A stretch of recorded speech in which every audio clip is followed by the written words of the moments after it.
11 सी वालों को रसायन विज्ञान प्रयोगशाला में लाए हैं, जिसमें आज इन बच्चों को रसायन विज्ञान प्रयोगशाला के उपकरणों के विषय में परिचित करवाया जाएगा, उसके बारे में इन लोगों को बताया जाएगा।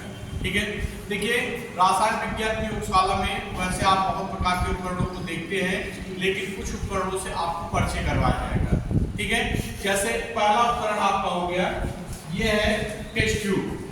ठीक है, इसको कहते हैं अंग्रेजी में इसको कहते हैं टेस्ट ट्यूब। ठीक है, टेस्ट ट्यूब जो होता है किसी तत्व की पहचान करने के लिए हम टेस्ट ट्यूब का प्रयोग करते हैं। जो टेस्ट ट्यूब होता है हमारा, इससे हम तत्वों की पहचान करते हैं, इसमें सब्सटेंस को रखते हैं। ठीक है, और इसकी पहचान करते हैं। इसका आप लोग चित्र बनाते रहिए अपने कॉपी पर। ठीक है, और इसके बाद फिर ये जैसे ये कांच का होता है, कांच का इसलिए होता है ताकि हम इसमें होने वाले एक्टिविटी को देख सकें कि इसके अंदर कौन सी क्रिया हो रही है।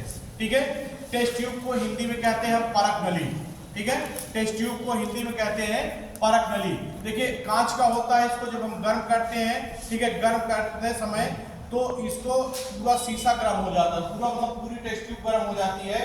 तो इसको पकड़ने के लिए हम जिसका प्रयोग करते हैं उसको कहते हैं टेस्ट ट्यूब होल्डर। ठीक है, ये होता है टेस्ट ट्यूब होल्डर। ठीक है, ये टेस्ट ट्यूब होल्डर होता है जिससे हम इसको पकड़ते हैं। ठीक है, इसके बाद फिर जैसे कोई सब्सटेंस को आपको परीक्षण करना है, आप क्या करेंगे, पिक्चर को इसमें लेंगे और इसमें थोड़ा सा आप जो है ग्रुप रिएजेंट डालेंगे। ठीक है, इसके बाद फिर आप इसको गर्म करेंगे हल्का हल्का। जब गर्म करते हैं तो इसमें जो एक्टिविटी होती है उसको आप देखते हैं, जिससे गर्म करते हैं उसका नाम स्प्रिट लैंप है। जिसके माध्यम से आप गर्म करते हैं उसका नाम है स्प्रिट लैंप। जानते रहिए, नाम सब जानते रहिए सब लोग। ठीक है, और इधर से आपके बच्चों का भी आता है ताकि ये वॉल्यूम ट्यूब है, नाम से स्पष्ट है वॉल्यूम ट्यूब। इसमें किसी पदार्थ को हम उबालते हैं। उबालने के लिए जैसे कोई सब्सटेंस है, उबालने के लिए जिसका हम प्रयोग में लाते हैं, ठीक है, उसको कहते हैं वॉल्यूम ट्यूब। ठीक है, इसकी क्षमता टेस्ट ट्यूब से अधिक होती है। चित्र बना लेंगे। कभी कभी एक क्वेश्चन ये भी पूछा जाता है कि what is difference between test tube and volume tube, मतलब टेस्ट ट्यूब में और वॉल्यूम ट्यूब में क्या अंतर है। तो नाम से स्पष्ट है, अगर टेस्ट ट्यूब कहा जाएगा तो इसमें परीक्षण होगा, वॉल्यूम ट्यूब कहा जाएगा तो इसमें किसी पदार्थ को हम उबालेंगे। ठीक है, समझ गए ना आप लोग, टेस्ट ट्यूब और वॉल्यूम ट्यूब। ठीक है, इसके बाद फिर आगे हम बढ़ते हैं।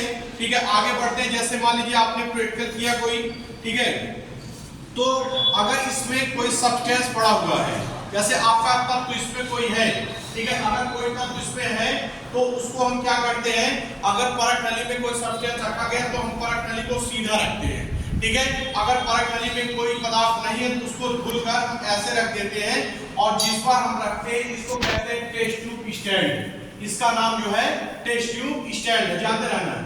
ये हो गया आपका टेस्ट ट्यूब जिससे पकड़े हैं, टेस्ट ट्यूब होल्डर हो गया।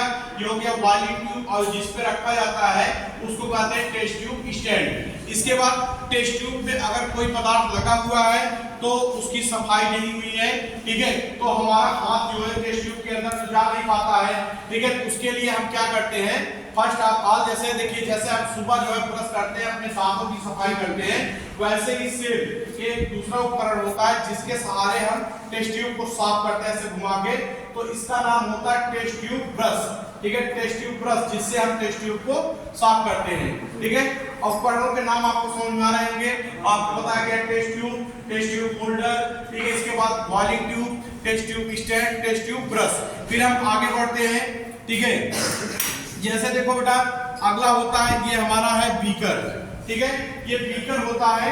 ठीक है, बीकर जो होता है, जैसे किसी पदार्थ को हमको रखना है या नापना है, ठीक है, तो उसके लिए हम बीकर का प्रयोग करते हैं। बीकर हमारा जैसे ये 200 ml का है तो 200 ml का भी होता है, 500 ml का भी होता है, अलग अलग टाइप के आते हैं। ये देखिए, एक प्रश्न ये यूनिक है कि रसायन विज्ञान लैब में आपको जो उपकरण दिखाई देते हैं वो शीशे के ही क्यों होते हैं। ठीक है, तो शीशे के उपकरणों का प्रयोग इसलिए किया जाता है ताकि ये ट्रांसपेरेंट आते हैं, दिखाई देता रहता है इसके अंदर क्या हो रहा है। ठीक है, तो देखिए, अगर वैसे ही अगर यही इसमें नहीं होता, अगर आप ऐसे गिराते और इसमें एसिड रखा गया है और अगर आप जैसे इस टेस्ट ट्यूब में डाल रहे हैं, ठीक है, तो आपके हाथों में चला जाता है, तो हाथ आपका जल जाता है। तो उसके लिए हम बीकर का प्रयोग करते हैं। बीकर ये जो होता है बीक के आकार मतलब चोंच के आकार का होता है, जिससे हम ऐसे लगा देते हैं तो हमारा जो भी सब्सटेंस होता है, चाहे वह एसिड हो या बेस हो या कोई अन्य सब्सटेंस हो, ठीक है, वो सीधे टेस्ट ट्यूब या फिर वायरिंग ट्यूब में आसानी से चला जाता है। तो बीकर आप लोग समझ गए, ठीक है। इसके बाद फिर अगला आपका उपकरण है, दूसरा उपकरण देखिए थोड़ा सा मॉडिफाई है, टेस्ट ट्यूब स्टैंड। इस तरीके का भी टेस्ट ट्यूब स्टैंड होता है, ठीक है। इस तरीके के भी टेस्ट ट्यूब स्टैंड आपको मिल जाएंगे, ठीक है, इस रसायन विज्ञान प्रयोगशाला में, ठीक है। आप इस समय जहां आप लोग अध्ययन कर रहे हैं, इस विद्यालय का नाम है कमला केशव सरस्वती विद्या मंदिर, माइक्स मझवाड़ा सुल्तान, ठीक है, जिसमें आप लोगों की 11 की पढ़ाई चल रही है। आपने हाई स्कूल में अच्छा स्थान बनाया है, इसलिए आपको अच्छा विद्यालय मिला है, ठीक है। इसके बाद फिर आगे आप बढ़ते हैं तो उसमें आप अगला जो प्रयोग में लाते हैं, इसको कहते हैं ड्रॉपर, ठीक है। ये ड्रॉप जैसे आपके घर में आपने देखा होगा ना, बच्चों को दवा पिलाने के लिए, ठीक है, प्रयोग में लाया जाता है, तो ये होता है ड्रॉपर, ठीक है। ड्रॉपर क्या होता है, जैसे आपको किसी टेस्ट ट्यूब में आपने कुछ परीक्षण किया तो उसमें जो है आपको ऐसे डालना है, ठीक है, कोई पदार्थ पिलाना, तो उसमें क्या करते हैं, ड्रॉपर का प्रयोग करते हैं। जो हमारा ड्रॉपर होता है, ठीक है, ड्रॉपर के माध्यम से हम एसिड को, बेस को या किसी अन्य सब्सटेंस को आसानी से हम मिला सकते हैं, ठीक है। फिर आगे बढ़ते हैं, ठीक है, जिससे हम गर्म करते हैं, हमने आपको बताया है स्प्रिट लैंप होता है। स्प्रिट लैंप की विशेषता ये भी जानिए कि स्प्रिट लैंप में जो है स्प्रिट डाला जाता है, ठीक है। आपने देखा होगा आपके घरों में दो प्रकार के सॉफ्टवेयर मिलते हैं, एक मिलता है आपको एरोमेटिक, दूसरा मिलता है आपको एलिफैटिक, ठीक है। एरोमेटिक क्या होता है, ऐसे पदार्थ जिनको जलाने पर धुआं उत्पन्न होता है उन्हें हम एरोमेटिक कहते हैं। ऐसे पदार्थ जिन्हें जलाने पर धुआं उत्पन्न होता है उनको हम एरोमेटिक कहते हैं, और ऐसे पदार्थ जिन्हें जलाने पर धुआं उत्पन्न नहीं होता है उन्हें हम एलिफैटिक कहते हैं। तो इसलिए जो आपका जो इसमें स्प्रिट प्रयोग किया जाता है वो आपका क्या होता है, एलिफैटिक होता है, जिसके कारण आपकी जो टेस्ट ट्यूब होती है वो काली नहीं पड़ती है, ठीक है। जिस कारण ना पड़ने के कारण जो होता है आपको दिखाई देता रहता क्या क्या हो रहा है। देखिए कुछ अगर लैब में थोड़ा सा विकसित लैब है तो मॉडिफाई है, तो उसमें ये भी रहता है कि जो आपकी ये स्प्रिट लैंप होती है वहां पर बर्नर का प्रयोग किया जाता है। जैसे आपने सोनार की दुकानों में देखा होगा बर्नर होता है, कहीं कहीं माइक्रोवेव होता है, कहीं पर इंडक्शन होता है, स्प्रिट लैंप होता है, जिसके सहारे से आप किसी पदार्थ को गर्म करते हैं, ठीक है। फिर आगे बढ़ते हैं, एक अगला होता है, देखिए कभी कभी हम जैसे ये कहते हैं, इसको कहते हैं त्रिपाद स्टैंड। कोई पदार्थ आपको गर्म करना है, उसको आप गर्म करने के लिए इस पे एक रखते हैं तार की जाली रखते हैं, और ये है आपका पोर्सलिन डिश जिसको कहते हैं चीनी मिट्टी की कटोरी, ठीक है, चीनी मिट्टी की कटोरी होती है, ठीक है। तो यहाँ से एस्बेस्टॉस इस पर रखकर, एस्बेस्टॉस तार की जाली होती है, ठीक है, इस पर रख के आसानी से किसी भी पदार्थ को हम गर्म कर देते हैं। फिर आगे हम बढ़ते हैं, ठीक है। तो कोई पदार्थ अगर फिल्टर करना है तो उसके लिए हम क्या करते हैं, फिल्टर पेपर का प्रयोग करते हैं। फिल्टर पेपर कागज का होता है, ठीक है, और ये है आपका कीप, इसका नाम है कीप, और बीकर वैसे रख के इसको हम फिल्ट्रेट कर लेते हैं, ठीक है। तो आसानी से इन उपकरणों के भी नाम आप जो है समझ जा रहे हैं, ठीक है। इसके बाद फिर ये होता है, जैसे कोई सब्सटेंस आपको मिला, ठीक है, कोई सब्सटेंस मिला उस पर रखने के लिए, ठीक है, जैसे सब्सटेंस मिलता है अगर किसी अन्य चीजों पर रखते हैं तो उसमें मिट्टी रहती है, कुछ और चीज रहता है, जिसके कारण क्या होता है, गंदा हो जाता है, ठीक है। तो वहां पर आप प्रयोग में लाते हैं वॉश ग्लास होता है, वॉश ग्लास में आप रखेंगे, जितना मात्रा दिया जाएगा, ठीक है, उतने मात्रा में आप उस चीज का प्रयोग करेंगे, ठीक है। आपने देखा होगा जैसे सोनार के यहाँ एक सोना आप लेते हैं तो बाहर तौलवाते हैं तो उसका वेट थोड़ा सा ज्यादा आता है, लेकिन वही निर्वात में जब तौला जाता है, ठीक है, तो उसका वेट जो है एक्चुअल वेट आता है, ठीक है। एक्चुअल वेट आने के कारण, ठीक है, आपका सोना जितना होता है उतना ही आपको मिलता है, ठीक है। इसके बाद 5 ग्लास आप लेंगे, एक होता है बेटा इसका नाम है चम्मच के आकार का होता है, इसका नाम होता है स्पैचुला, ठीक है, ये होता है स्पैचुला, इसको कहते हैं। तो जो हमारा स्पैचुला होता है, जैसे किसी सब्सटेंस को हमको पता करना है कि यह एरोमेटिक है कि यह एलिफैटिक है, ठीक है, एरोमेटिक या फिर एलिफैटिक है, तो हम क्या करते हैं, सब्सटेंस को थोड़ा सा लेते हैं और उस सब्सटेंस को जो है, ठीक है, जो स्प्रिट लैंप होता है, स्प्रिट लैंप के जो है ऊपर ले जाते हैं। अगर वह सब्सटेंस हमारा धुएं के साथ जलता है, ठीक है, तो अगर वह सब्सटेंस हमारा धुएं के साथ जलता है तो उसको कहते हैं, हम क्या कहते हैं उसको, एरोमेटिक कहते हैं। ठीक है, अगर धुएं के साथ कोई सब्सटेंस चल रहा है, ये स्पैचुला के माध्यम से आप पता कर सकते हैं। ठीक है, तो स्पैचुला से आप पता कर सकते हैं अगर धुएं के साथ चल रहा है तो वह एरोमेटिक होगा, और अगर बिना धुएं के साथ चल रहा है तो वह आपका एलिफैटिक होगा। ठीक है, तो स्पैचुला इसका नाम हो गया। इसके बाद एक होता है आपका, ये होता है आपका, ये अगला है, इसको कहते हैं कोनिकल फ्लास्क। ठीक है, इसका नाम है कोनिकल फ्लास्क। देखिए कोनिकल फ्लास्क का प्रयोग कहाँ किया जाता है, जैसे कोई सब्सटेंस है, ठीक है, जैसे आपने सपोज दैट आप अपने घर पे लेते हैं, लिए दूध लिए और चीनी ऐसे मिलाते हैं, या चम्मच के सहारे से अगर आप मिलाते हैं तो आसानी से मिल जाता है। अगर ऐसे ऐसे ग्लास मिलाते हैं तो उसमें थोड़ा सा बाहर जाने का भी चांस होता है। ठीक है, लेकिन यहाँ पर क्या होता है कि हम प्रयोग करते हैं कोनिकल फ्लास्क में। ठीक है, कोनिकल फ्लास्क में जो है ऐसे ना कैसे हल्का हल्का इसको जब हम सेक करते हैं तो आसानी से कोई भी सब्सटेंस जो होता है जिसको हमको मिक्स करना है आसानी से मिल जाता है और बाहर भी नहीं निकलता है। ठीक है, फिर आगे हम बढ़ते हैं। जब आगे बढ़ते हैं तो देखते हैं ये हमारा है वैल्यूमेट्रिक फ्लास्क। इसका नाम है वैल्यूमेट्रिक फ्लास्क। जैसे कोई हम बिलियन बना लिए, ठीक है, कोई बिलियन बना और उस बिलियन को हमको रखना है, किसी तत्व की हमने पहचान किया और उसको रखना है, तो हम प्रयोग में लाते हैं किसको, वैल्यूमेट्रिक फ्लास्क। वैल्यूमेट्रिक फ्लास्क में किसी भी सब्सटेंस को लंबे समय तक आप आसानी से रख सकते हैं। आपने देखा होगा विभिन्न प्रकार की दवाएं बनती हैं, तो दवाओं को रखने के लिए, स्टोरेज करने के लिए कुछ इस तरीके के उपकरण प्रयोग में लाए जाते हैं। ठीक है, ठीक है, नहीं इसमें दवा जो है शीशे का रहता है तो लंबे समय तक ये खराब नहीं होता है। ठीक है बेटा, फिर अगला है, आप देखें उनके पेट्रोल पंप पर एक होता है मेजरिंग सिलेंडर। इसका नाम जो है मेजरिंग सिलेंडर है।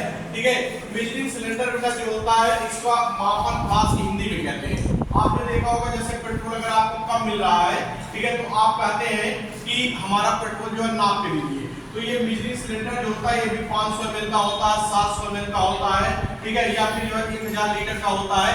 ये पेट्रोल पंपों पर भी और जिससे आपके लैब में जो अच्छे लैब होते हैं वहां पर ये चीजें मिलती है। किसी पदार्थ का आपको विलयन बनाना है तो वाटर की मात्रा नाप के लेना, तो आसानी से जो इसे आप नाप कर लेते हैं। ठीक है, फिर वैसे तो बहुत सारे उपकरण हैं, कुछ प्रमुख उपकरणों के बारे में ही आपको बताया जा रहा है। आप ऐसे देखेंगे पूरे लैब में, केमिस्ट्री लैब में इस तरीके की आपकी बॉटल दिखेगी। ठीक है, इस तरीके की बॉटल लिखेगी और इस बॉटल का नाम जो होता है रिएजेंट बॉटल। इसका जो नाम होता है इसको हम कहते हैं रिएजेंट बॉटल। ठीक है, नाम को आप लोग ध्यान से सुनते रहना। ठीक है, आप क्योंकि आप अच्छे हैं, ठीक है, इसीलिए आप इस विद्यालय में पढ़ रहे हैं और लैब भी आपकी अच्छी है। ठीक है, तो एकदम आप किसी चीज की कोई समस्या नहीं है, आप सब उपकरण सब हर एक चीज उपस्थित है। ठीक है, आप अच्छे से प्रैक्टिकल करेंगे। तो ये जो आपका बॉटल होता है इसको हम कहते हैं रिएजेंट बॉटल। ठीक है, इसका नाम जो है रिएजेंट बॉटल होता है। इसमें रिएजेंट बॉटल, किसी भी रिएजेंट को हम इसी बॉटल में रखते हैं। ठीक है, फिर हम आगे बढ़ते हैं। ठीक है, तो ये भी ड्रॉपर का ही काम करता है। ठीक है, पानी किसी में देना तो इसी के माध्यम से हम उसमें पानी को या किसी पदार्थ को आसानी से मिला सकते हैं। हाँ, हल्का सा पुश करना पड़ता है, पुश करके आप जो है आसानी से जो है उसमें वाटर को आप दे सकते हैं। ठीक है, फिर आगे बढ़ते हैं। आपको इस तरीके से एक उपकरण ये जो है इसका नाम है कीप ऑपरेटर्स। ठीक है, ये इसको कहते हैं कीप ऑपरेटर्स। आपने देखा होगा अपने गांव में, ठीक है, गांव में आपने अध्ययन भी किया होगा, देखा भी होगा कि एक चूरन बिकता है या हाजमोला बिकता है। ठीक है, उसमें जो होता है एक विशेष प्रकार की गैस होती है जिसको H2S गैस कहते हैं ना। तो H2S जो गैस होती है उसको बनाने के लिए हम क्या करते हैं, कीप ऑपरेटर्स का प्रयोग करते हैं। इसमें हम रखते हैं, ठीक है, इसमें हम आयरन का टुकड़ा डालते हैं और आयरन के टुकड़े में, ठीक है, आयरन के टुकड़े के साथ H2SO को डालते हैं, मिलाते हैं और इसको हल्का सा धूप में रख देते हैं जिससे क्रिया होती रहती है। ठीक है, जब क्रिया होती है, ठीक है, तो इसमें जो है यहाँ पर हम पानी थोड़ा सा डाल देते हैं। पानी डालते हैं तो गैस जो हमारी इससे निकल रही है तो वह इंडिकेट करती रहती है और इधर से भी गैस निकलने के चांसेस होते हैं।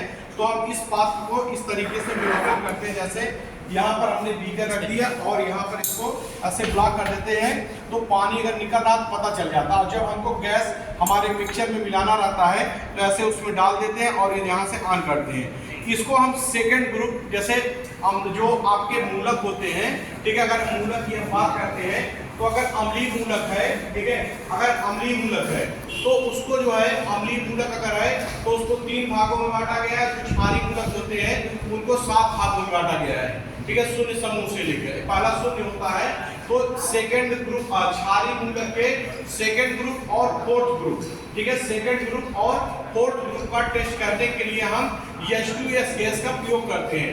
H2S गैस के माध्यम से आप आसानी से जो है इस गैस का जो है परीक्षण कर सकते हैं। तो मतलब इस गैस को उसमें सेकंड ग्रुप और फोर्थ ग्रुप में प्रवाहित करके आप आसानी से उसकी पहचान कर सकते हैं, ठीक है। चलिए और सारे उपकरण हैं, लेकिन प्रेजेंट टाइम में जो उपकरण थे उन उपकरणों से आपको परिचय करवाया गया। शेष जो है बाकी क्लास में आपको फिर से बताएंगे। जी धन्यवाद सर। कैसे